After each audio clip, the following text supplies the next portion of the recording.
Hello and welcome to another past paper.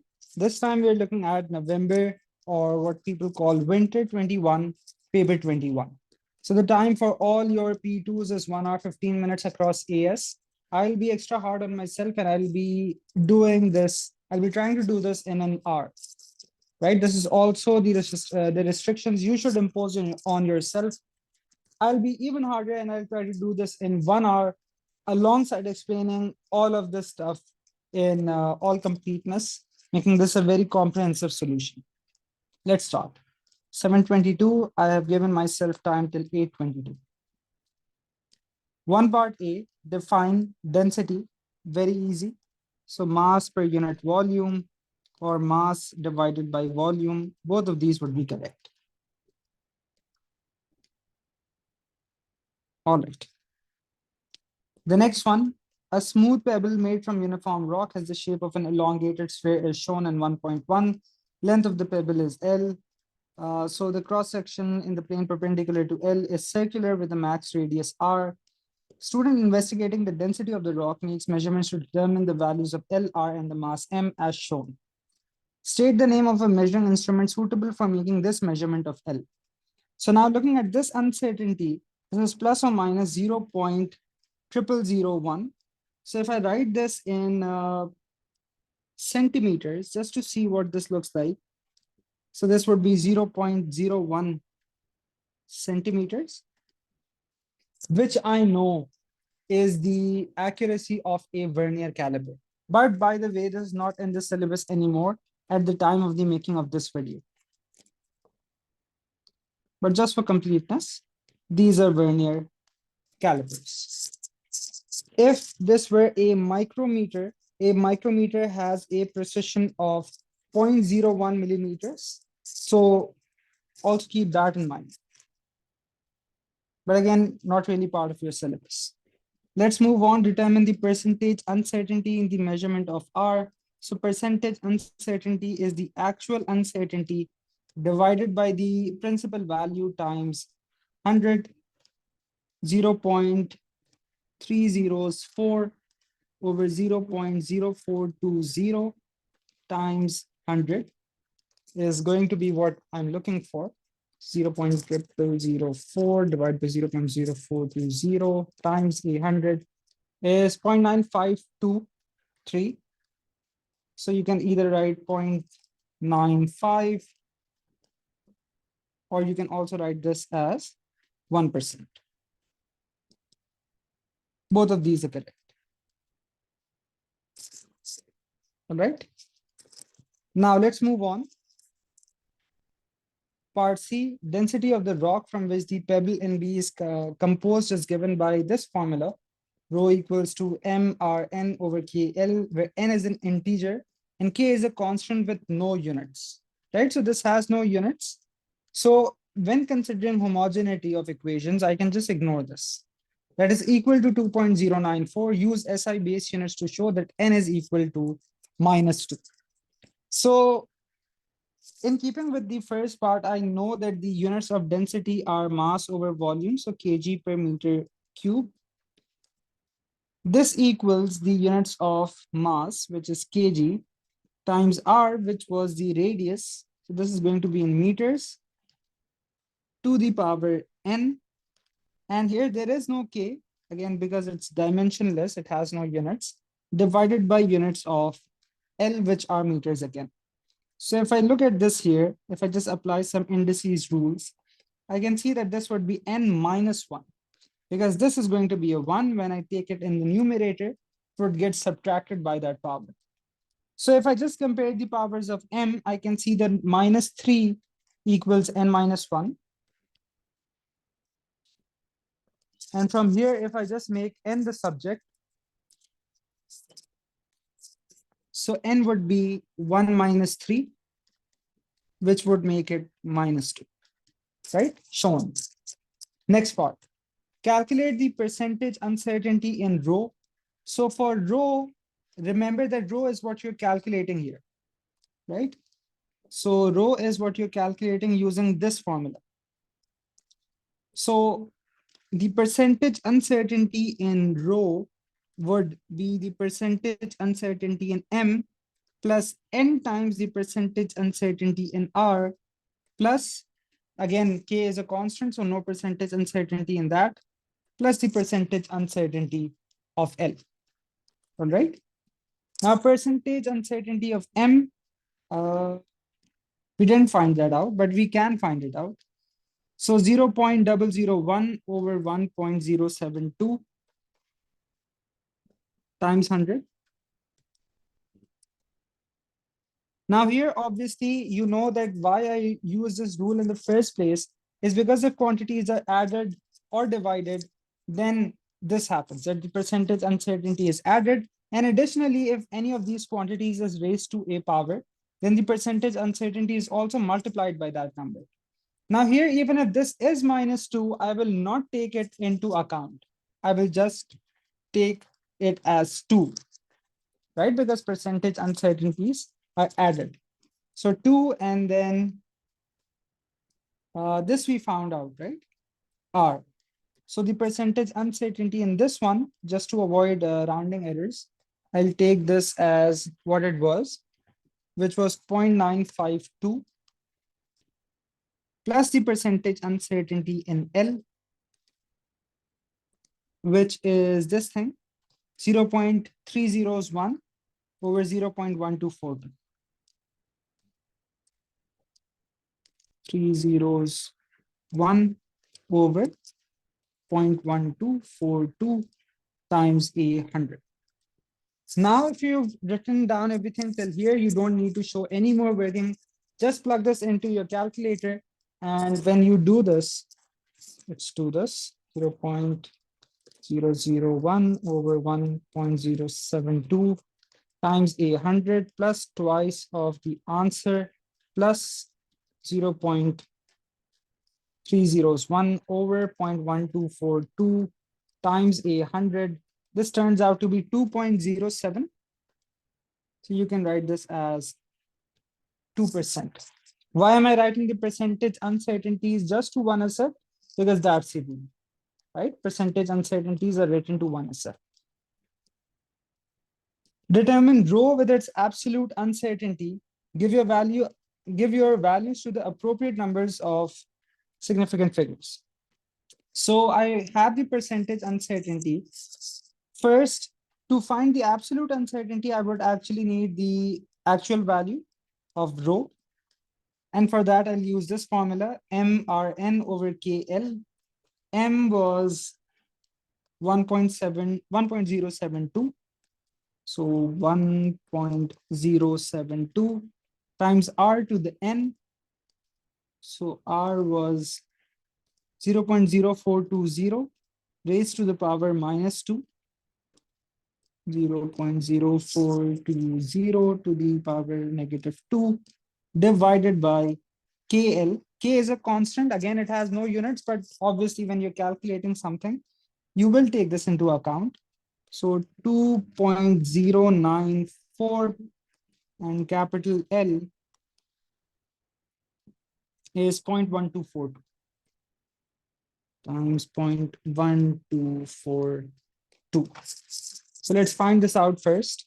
So 1.072 times 0.0420 times raised to the -2, 2.094 times 0.1242. This turns out to be 2330, 6.67. So let's say this kg per meter cube. Now I can take the percentage uncertainty to find the absolute. So again, to avoid rounding error, I'm not going to take this as just 2. I'm going to take this as 2.07% of 2337 times 2.07 divided by 100. So this turns out to be 48.36. So let's say 48.4.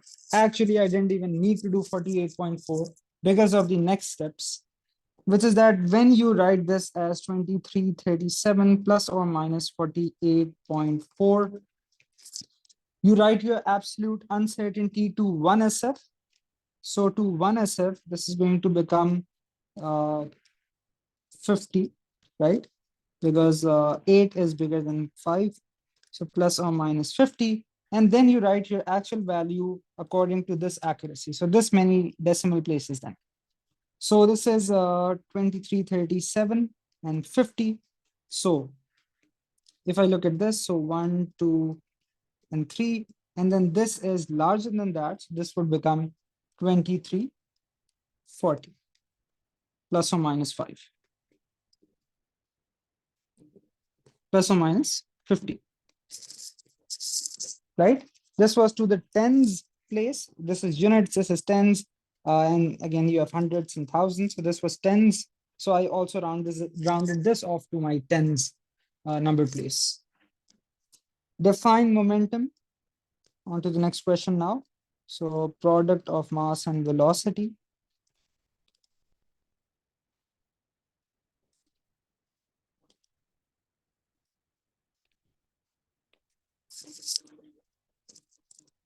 Two balls, X and Y of equal diameter with different masses, 0.24 and 0.12 kgs tied towards each other on a frictionless horizontal surface.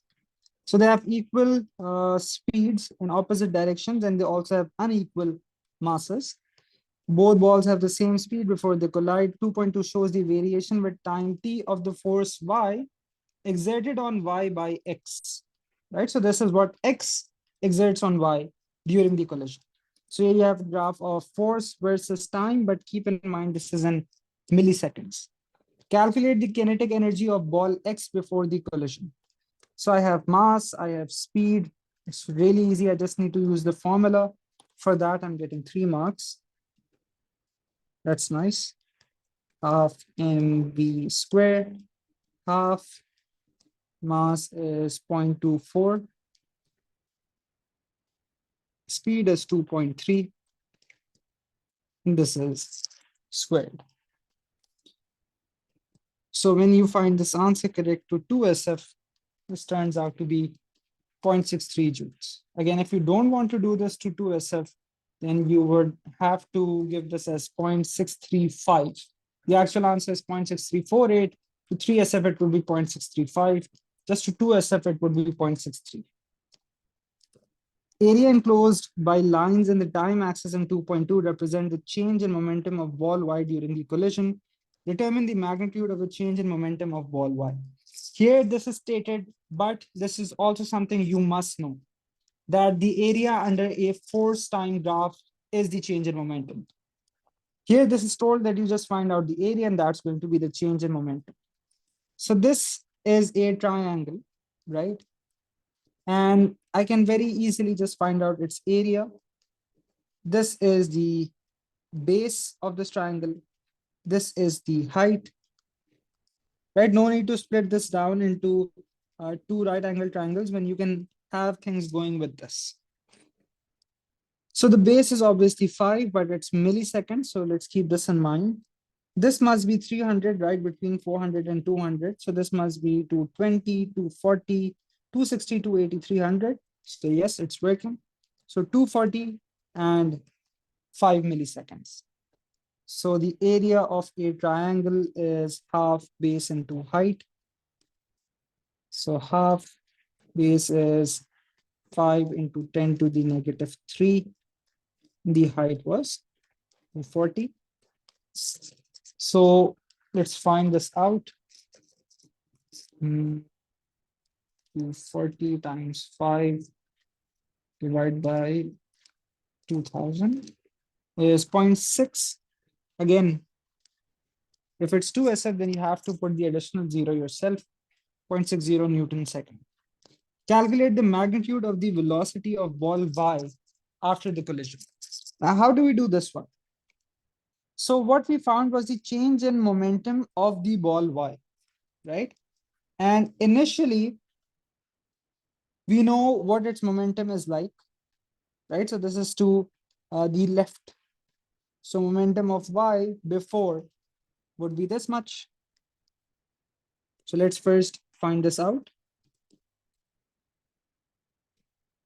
So P before for Y is 0.12 is the mass, but because this velocity was to the left, I'm going to place a negative sign here. And I'm going to say this is negative 2.3. All right. So 0.12 times negative 2.3. So this turns out to be negative 0.276. This is the momentum before. Then what happened to it is its momentum is now towards the right after the collision, if I'm correct. No, there is no indication of that.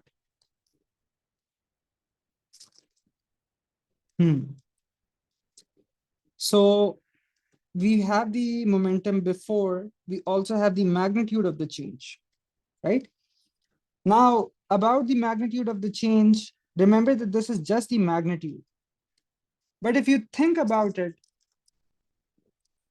you just saw this idea that the area under the force time graph is the change in momentum. Sometimes you might also have a graph like this. And in that case, where you have a graph or an area which is below the x-axis that is a negative area, that means that the change in momentum is negative. Here, the change in momentum is positive. All right. So in this case, then to find out the final momentum, so if I do the PF minus PI, this is your delta P, right? So the change is 0.60, right? And the, what do you call it? This thing PF, this is minus the negative value, 0.276, right? So here it's going to be a positive. When you take it to that side, it's going to be subtracted. So then PF is going to be 0.60 minus 0.276, which is going to be 0.324. This is the momentum. For the velocity, I would just divide this by the mass, right? So 0.324 and the mass was 0.12. So this turns out to be 2.7 meters per second. All right. Okay. Part C. On 2.3, sketch the variation with time t of the force X, the force Fx exerted on ball X by ball Y during the collision in B. So what X exerts on Y. Now we know that in such collisions, the idea of the conservation of momentum is really a manifestation of Newton's third law. So what does Newton's third law say is that if one object exerts a force on another object, the other object also exerts the same force on the first one, but it's opposite in direction, right? Needless to say, but I'll still say it, the contact time for both of these forces is the same. Not the contact time, rather the time for which these forces act. So all I would have to do is that now till 3 seconds, if the force was increasing to this value, now the graph is just going to go down. The negative sign of the force just shows that the force is now opposite in direction. So from the origin, it's going to go till negative 240 at time 3, and then I'll just make it match back up here again. So actually, I can do this. Let's do it here, and then I'll take it there. So like this, and then like this. And now I'm just going to take this graph here. So just to show you that how this would work on the same axis is why I do it like that. So this is the graph, right? Still goes down to negative 240. Question 3. A uniform metal bar initially unstretched has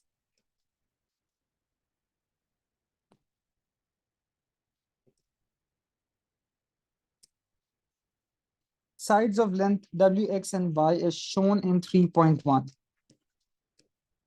All right, just a sec.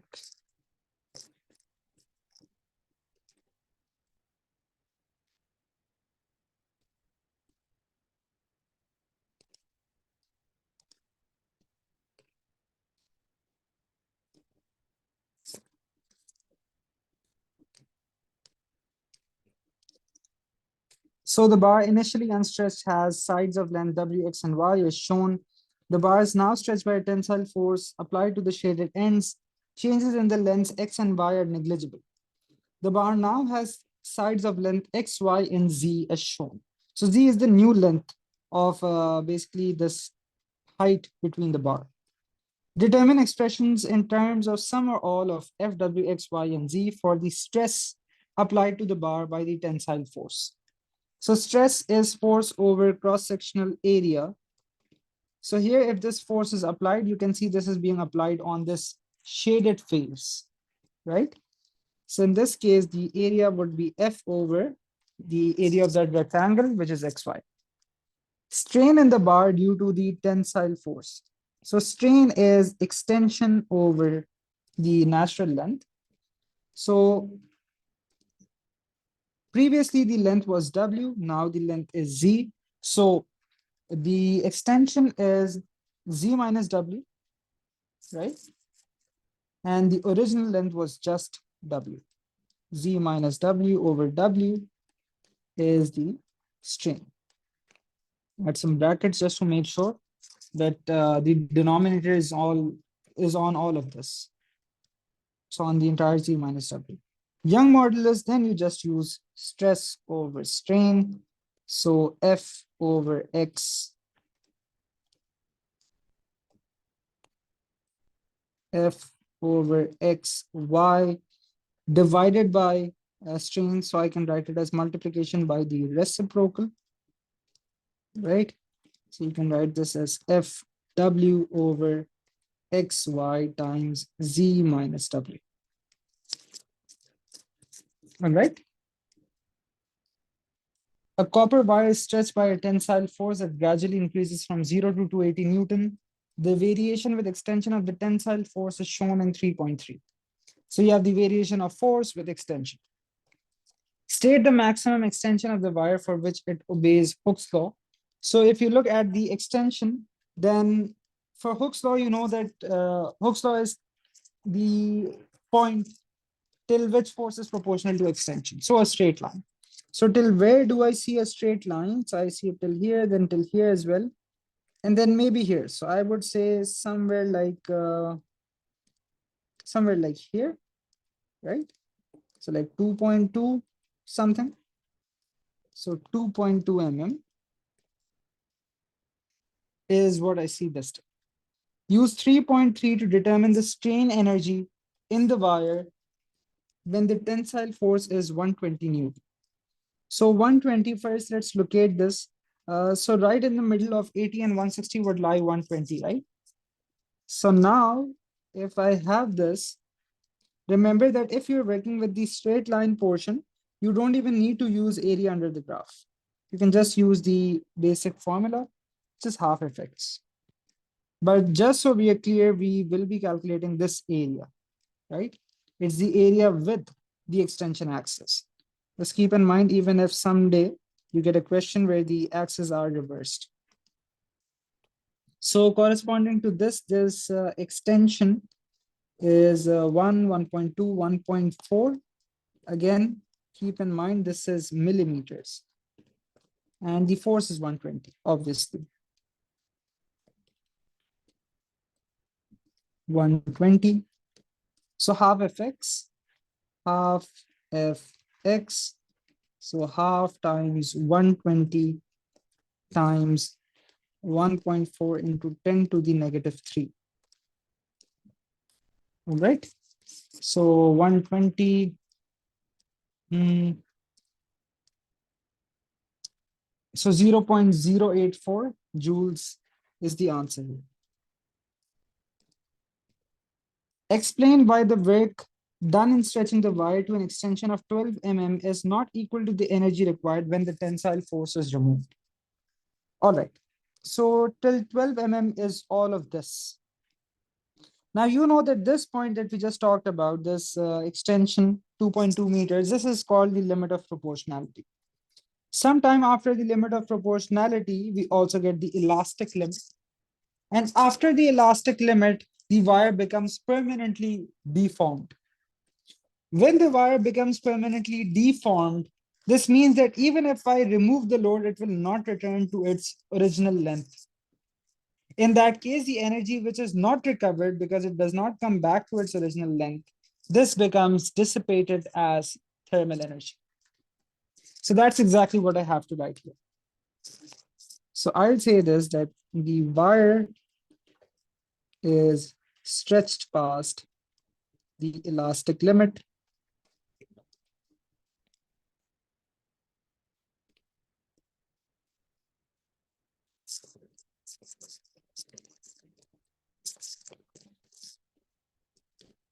and the work done in permanently deforming the wire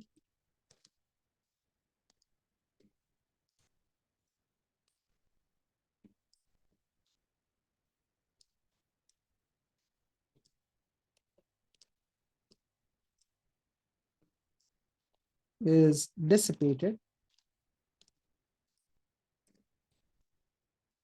as heat or thermal energy.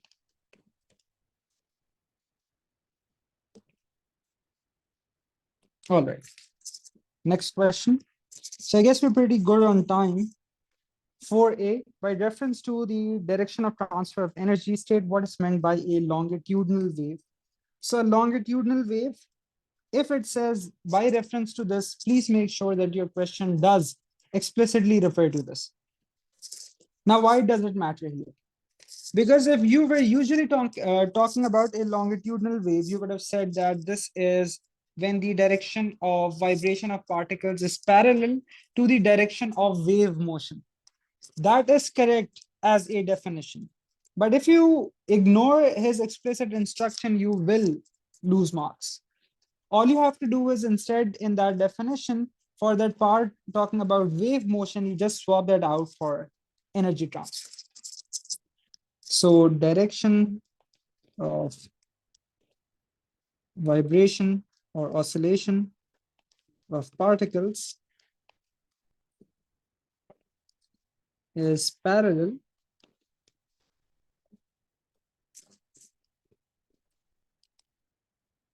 to direction of energy transfer.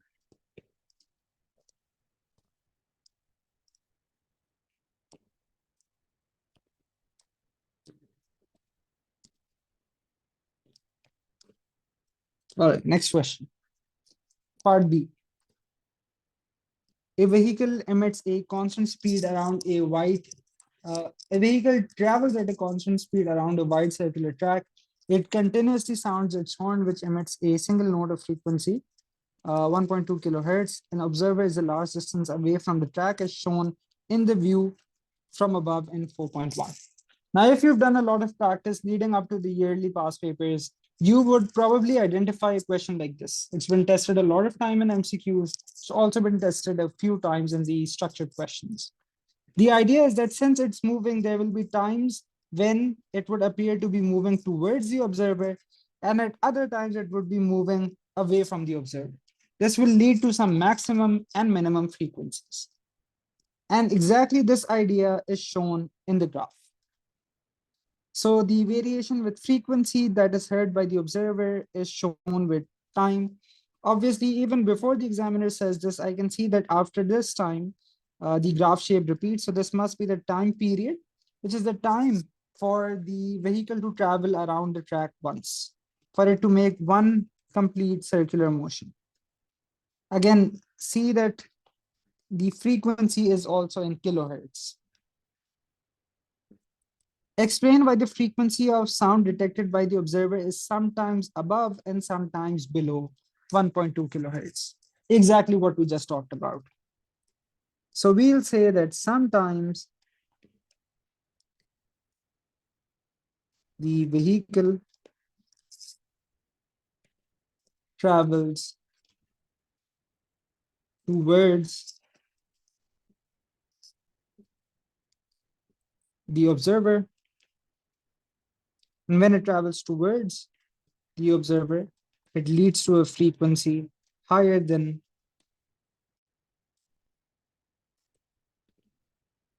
1.2 kilohertz. And then similarly, when vehicle travels away,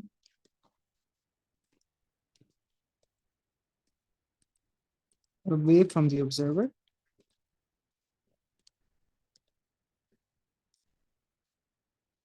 The observed frequency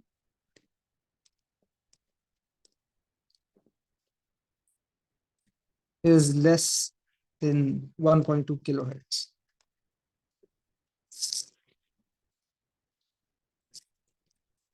All right. Part 2, state the name of the phenomenon in B1. So we know this is known as the Doppler effect, which is the apparent change in the frequency, or you can also say the apparent change in the wavelength of a wave because of relative motion between a source and an observer. Mark with the letter X the position of the vehicle when it emitted the sound that is detected at time t. So at time t, it's observing the max frequency, right? So for the max frequency, it must be moving directly towards the observer. So then it must be here, right? So we have to label the X. On 4.1, mark with a letter Y the position of the vehicle when it emitted the sound that is detected at time 9t/4. So 9t/4 is 2.25t. So this would be 2.5. This would be 2.25. So exactly the same frequency. Now, how would we have no change in the frequency if that there is no relative motion of the source with respect to the observer, right? Now, if this moves towards the observer, obviously it would lead to the max frequency. Similarly, if it moved away, it would lead to the lowest frequency. But if it is at certain positions where the distance between the observer and the vehicle is not changing, this means that there is no relative motion. And since there is no relative motion, he would be hearing the same frequency of 1.2 kilohertz. That would happen at a position either like this or like this, right? At this instant, when it's exactly moving up or when it's exactly moving down, it's not going to have any of these, what do you call it? It would have no changes in frequency. But between these, because we're talking about this, after this, since the frequency starts to decrease, so it must be moving away. So then it must be this one. That's why it can't be this one. If we were talking about this point, then it would be this, right? So there's a certain catch here as well.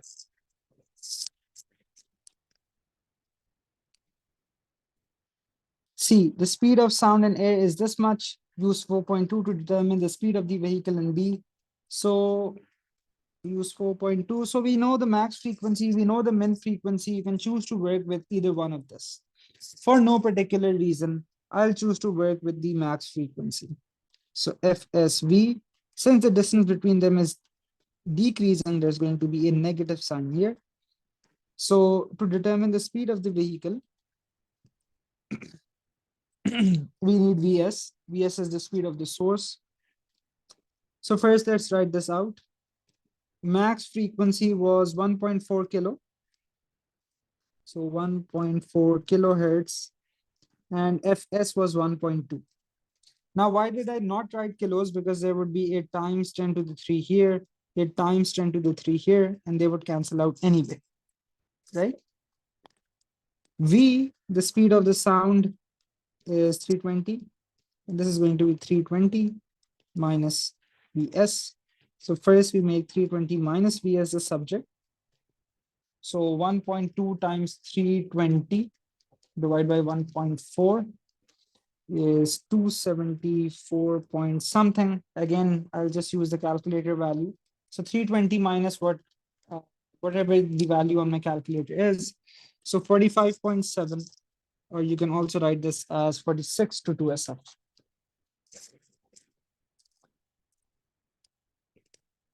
All right. Next question, state Kirchhoff's first law. So Kirchhoff's first law is the current law. So sum of currents entering a junction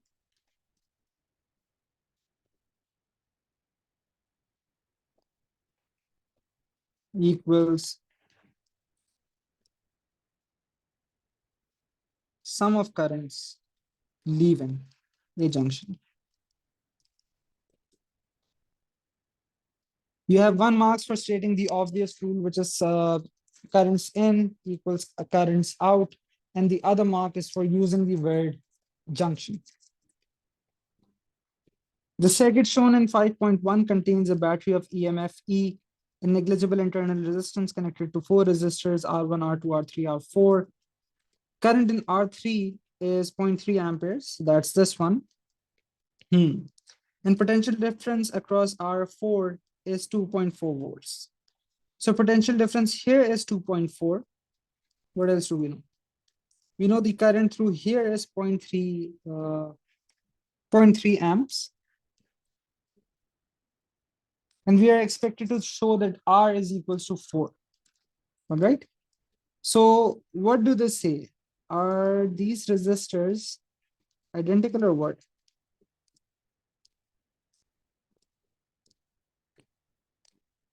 Oh, it does say, yeah, my bad. So each of these has resistance R, right? So they're all identical. So at this point, if the current has then split into 2 parts, since they are equal resistors, this current should also have been 0.3 amperes. So if this was 0.3, this was 0.3, this means this was 0.6. And when they add it back again, this would also be 0.6 amperes. So I know V, I know I can find R.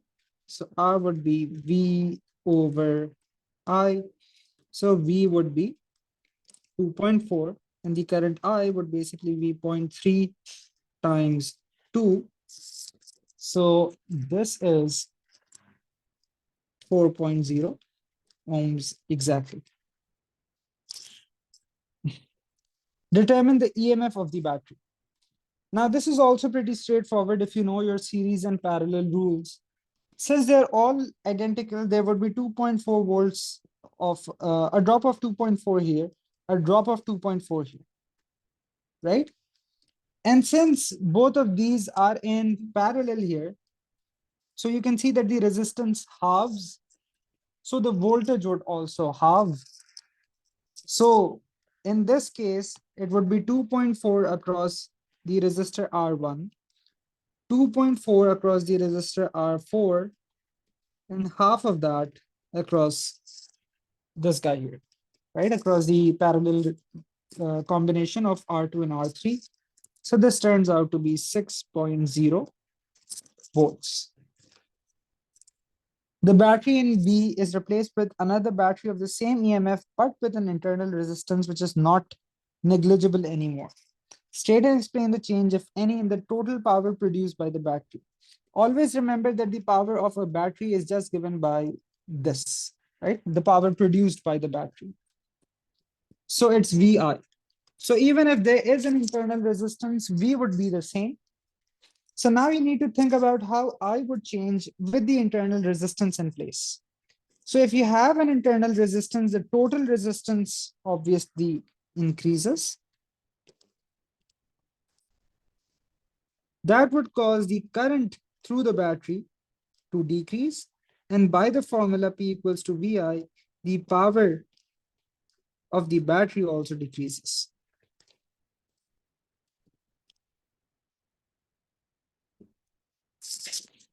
Be very, very thorough in your logical reasoning when answering parts like these.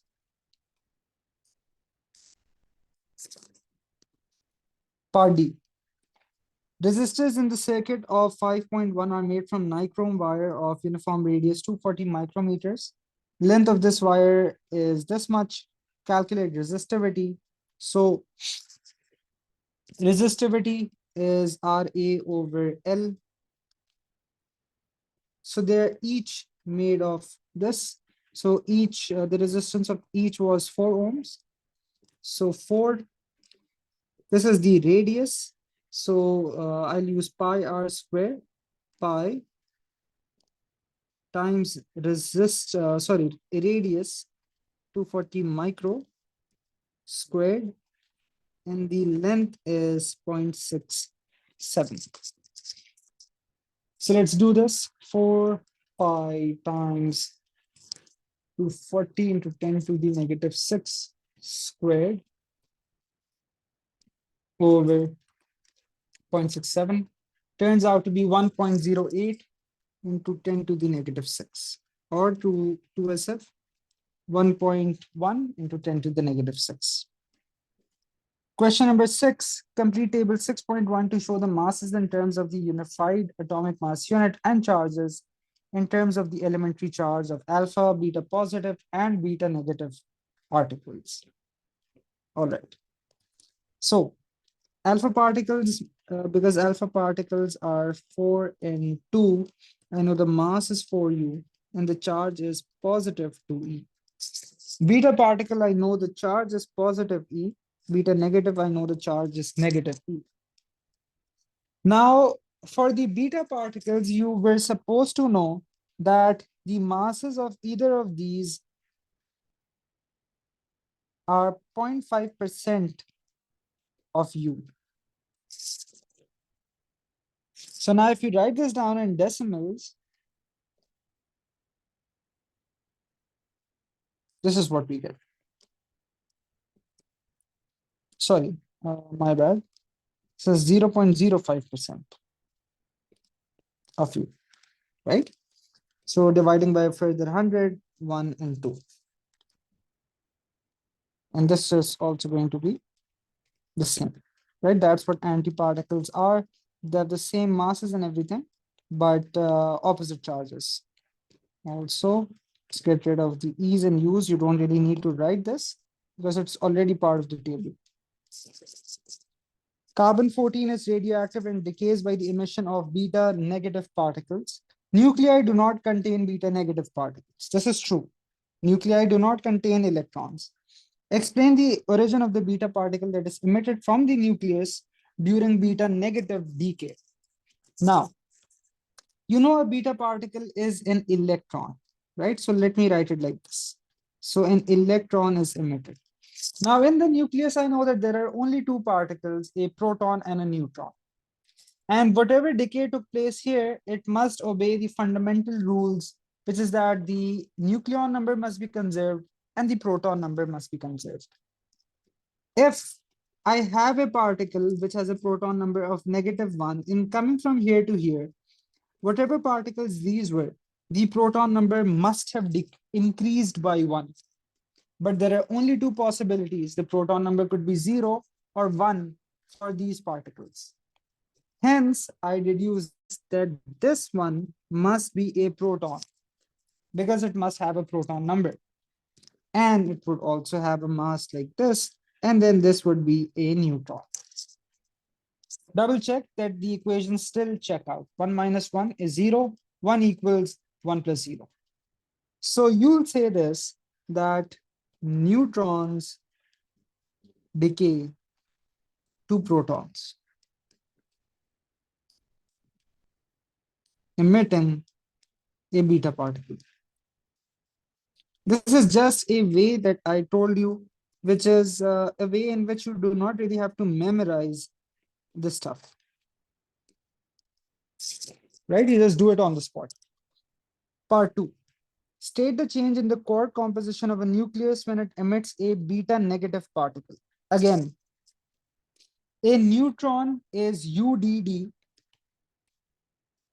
and a proton is UUD. So one of the down quarks has changed to an up quark. So you will just say down to up.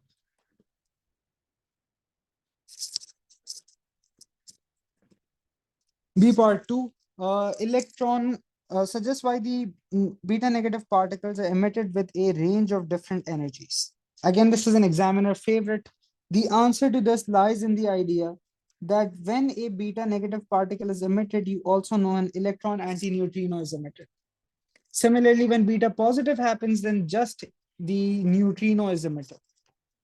And the idea is that the energy of this original decaying nucleus is shared between so in this case, these are particles, but generally there would be a parent nucleus, a daughter nucleus, the beta particle, and the neutrino or antineutrino. And since the energy is shared, the neutrino takes up a varying amount of that energy, which also leaves a varying amount for that beta particle. which is why they have a range of energies. So first off, you say that the electron, so you say that the electron antineutrino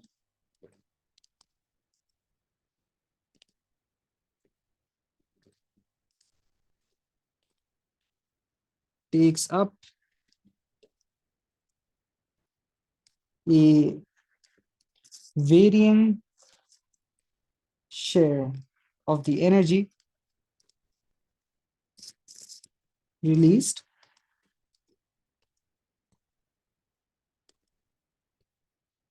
in decay. Now, this also automatically explains that if it takes up a uh, varying share of energy, so it also leaves a varying share for the beta particles. All right. So yeah, I think we got done with it really quickly because this paper honestly was also really easy. It wasn't really difficult. There was no superposition and not even really tough electricity questions, very straightforward ones. So yeah,